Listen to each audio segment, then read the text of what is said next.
ഇന്ന് വന്നിരിക്കുന്നത് വളരെ വെറൈറ്റി ആയിട്ടുള്ള ഒരു സ്പെഷ്യൽ അച്ചാറുമായിട്ടാണ് വന്നിരിക്കുന്നത്. ഈ ഒരു അച്ചാർ മാത്രം മതി കഞ്ഞി കുടിക്കാൻ. ഇപ്പോൾ നോയമ്പൊക്കെ ആണല്ലോ, കഞ്ഞിക്കും ചോറിനും ഒക്കെ അടിപൊളിയായിട്ടുള്ളൊരു അച്ചാറാണ്. അപ്പോൾ എല്ലാവർക്കും welcome back to tasty curry. ഈ ചാനൽ ആദ്യമായിട്ട് കാണുന്നവരാണെങ്കിൽ വീഡിയോ കണ്ടിട്ടൊന്ന് സബ്സ്ക്രൈബ് ചെയ്യാനും, സബ്സ്ക്രൈബ് ചെയ്യുമ്പോൾ ഓൾ എന്ന ബെല്ലൈക്കൺ എനേബിൾ ചെയ്ത് വെക്കാനും ഓർമ്മിപ്പിക്കുന്നു. ഇങ്ങനെ മാത്രമേ ഞാനിടുന്ന വീഡിയോയുടെ നോട്ടിഫിക്കേഷൻ നിങ്ങൾക്ക് അപ്പോൾ തന്നെ കിട്ടുകയും അപ്പോൾ തന്നെ വാച്ച് ചെയ്യാൻ പറ്റുകയുള്ളൂ. നമ്മുടെ സ്പെഷ്യൽ അച്ചാറിന് വേണ്ടിയിട്ട് എടുത്തിരിക്കുന്നത് 12 എണ്ണം സ്ട്രോബെറി ആണ്. അപ്പോൾ അത് 4 ആയിട്ട് മുറിക്കുന്നുണ്ട്. സ്ട്രോബെറി ഞാനിവിടെ 4 ആയിട്ടാണ് മുറിച്ചിട്ടുള്ളൂ. നമുക്ക് വേണമെങ്കിൽ അതിലും ചെറുതാക്കാം. അധികം പഴുക്കാത്ത സ്ട്രോബെറി വേണം എടുക്കാനായിട്ട് അച്ചാർ ഇടുമ്പോൾ. സ്ട്രോബെറി എല്ലാം കട്ട് ചെയ്തെടുത്തിട്ടുണ്ട്. ഇനി ഇതിലേക്ക് വേണ്ടിയിട്ട് എടുത്തിരിക്കുന്നത് ഒരു 12 എണ്ണം പച്ചമുളകാണ്. അത് ചെറുതായിട്ട് മുറിച്ചിട്ടുണ്ട്. അതുപോലെ ഒരു 8 എണ്ണം വെളുത്തുള്ളി എടുത്തിട്ടുണ്ട്. അതും ചെറുതായിട്ട് ചോപ്പ് ചെയ്തെടുത്തിട്ടുണ്ട്. അതുപോലെ 1 ഇഞ്ച് കനത്തിൽ വലുപ്പത്തിലുള്ള ഇഞ്ചി എടുത്തിട്ടുണ്ട്. അതും വളരെ ചെറുതായിട്ട് തന്നെ മുറിച്ചെടുത്തിട്ടുണ്ട്. പിന്നീട് ഒരു പാൻ വെച്ച് പാൻ ചൂടായി വരുമ്പോൾ അതിലേക്ക് ഒരു 4 ടേബിൾ സ്പൂണോളം ഓയിൽ ഒഴിക്കുന്നുണ്ട്. ഞാനിവിടെ ഓയിലാണ് ഒഴിച്ചിരിക്കുന്നത്. ശരിക്കും അച്ചാറിടാനായിട്ട് നല്ലെണ്ണയാണ് ഉപയോഗിക്കേണ്ടത്. ഞാനിത് കണ്ടപ്പോൾ പെട്ടെന്ന് തോന്നിയിട്ട് ഉണ്ടാക്കിയതാണ്, അതുകൊണ്ടാണ് ഓയിൽ ഉപയോഗിച്ചത്.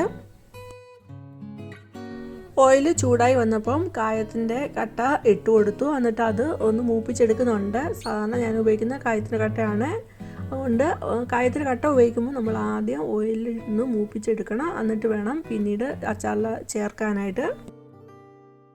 കായത്തിൻ്റെ കട്ട അത് മൂത്ത് വന്നപ്പോൾ വാങ്ങിയിട്ടുണ്ട്. പിന്നീട് അതിലേക്ക് ആഡ് ചെയ്തേക്കുന്നത് ഒരു 1/4 ടീസ്പൂൺ താഴെ കടുക് ചേർത്തു. അതുപോലെ ഉലുവ ചേർത്തു. അതൊന്ന് പൊട്ടി വരുമ്പോൾ അതിലേക്ക് നമ്മൾ ചോപ്പ് ചെയ്ത് വെച്ചിരിക്കുന്ന വെളുത്തുള്ളി, ഇഞ്ചി, പച്ചമുളകും കറിവേപ്പിലയൊക്കെ ഇട്ട് കൊടുത്ത് ഒന്ന് മൂപ്പിച്ചെടുക്കുന്നുണ്ട്.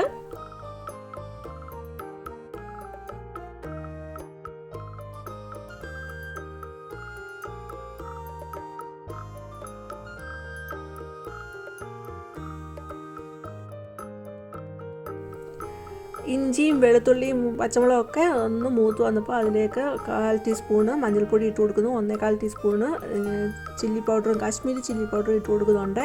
ആ സമയത്ത് തീ ഒന്ന് സിമ്മയിലോട്ടാക്കിയിട്ടുണ്ട്. എന്നിട്ട് മൂപ്പിച്ചെടുക്കുന്നുണ്ട്.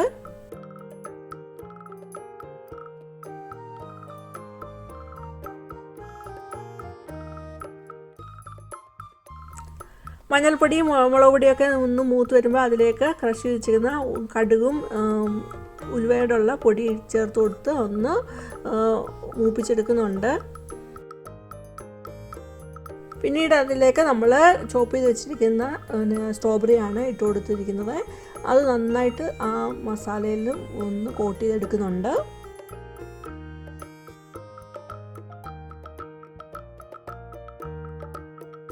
അങ്ങനെ കോട്ട് ചെയ്തെടുത്തിട്ട് ഇനി അതിലേക്ക് ആവശ്യത്തിനുള്ള ഉപ്പ് ചേർത്ത് കൊടുത്ത് നന്നായിട്ടൊന്ന് ഇളക്കിയെടുക്കുന്നുണ്ട്.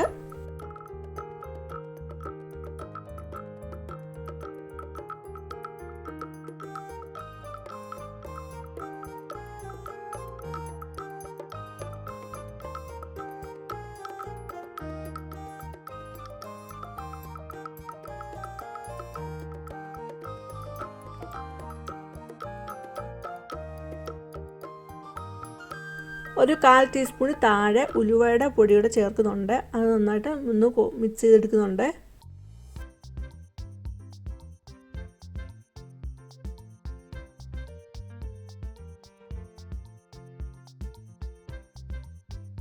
പിന്നീട് അതിലേക്ക് ചേർക്കുന്നത് നമ്മൾ മൂപ്പിച്ച് വെച്ച കായം ഒന്ന് ക്രഷ് ചെയ്തിട്ട് അതൊന്ന് ആഡ് ചെയ്ത് കൊടുക്കുന്നുണ്ട്. എന്നിട്ട് നന്നായിട്ട് മിക്സ് ചെയ്തെടുക്കുക.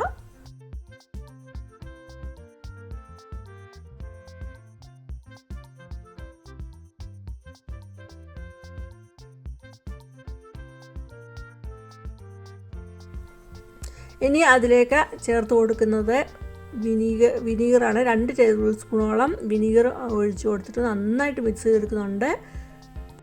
വിനീഗറും ചേർത്ത് നന്നായിട്ട് മിക്സ് ചെയ്തിട്ട് ഒരു 3-4 മിനിറ്റ് കഴിയുമ്പോഴത്തേക്കും ഗ്യാസ് ഓഫ് ആക്കുന്നുണ്ട്. അങ്ങനെ നമ്മുടെ അടിപൊളി ടേസ്റ്റിലൊരു സ്ട്രോബെറി പിക്കിൾ ഇവിടെ റെഡി ആയിട്ടുണ്ട്.